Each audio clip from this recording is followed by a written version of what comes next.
Hey there, everyone, and welcome back into the first outlook on Tropical Storm Gabrielle, which just formed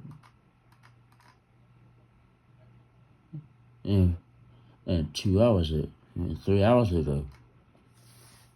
And yes, it is looking a bit lopsided at this time because of the wind shear, and so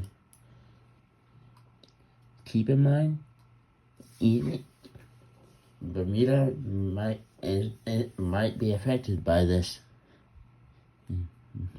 system, and so we definitely need to keep an eye out on this. But so far, it looks like no direct hits for now.